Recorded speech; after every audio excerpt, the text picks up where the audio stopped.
Time travel की कहानी की शुरुआत होती है मेरे भाई महाभारत के अरण्य पर्व के एक प्रसंग से, जहां राजा कुकुमदी अपनी बेटी रेवती के साथ ब्रह्मलोक गए होते हैं कुछ पल के लिए। लेकिन जब वो वापस आते हैं तो पृथ्वी पे हजारों साल बीत चुके होते हैं।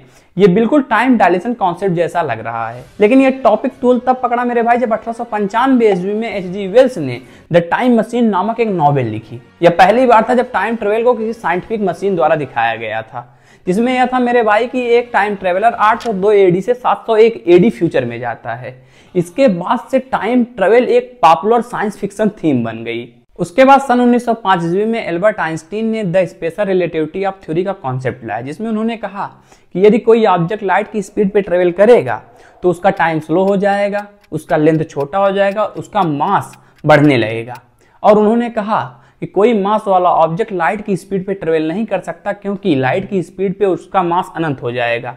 उसे एक्सीलरेट करने के लिए इनफाइनाइट एनर्जी की आवश्यकता पड़ेगी, जो किसी भी मशीन, बैटरी या इंजन के पास नहीं हो सकती। कहने का मतलब यह है मेरे भाई, अगर आप लाइट की स्पीड के बेहद करीब 0.999999999999 की स्पीड से किसी स्पेसक्राफ्ट में 10 साल के लिए ट्रेवल करोगे, तो जब आप पृथ्वी पे वापस लौट के आओगे तो पृथ्वी पे 7 लाख साल बीत चुके होंगे। आप सिर्फ 10 ही साल बूढ़े हुए होंगे, लेकिन आप 7 लाख साल फ्यूचर में चले जाओगे।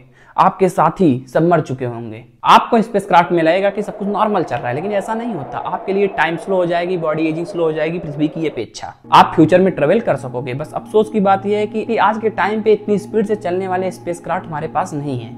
आज के टाइम पे हम 1 साल भी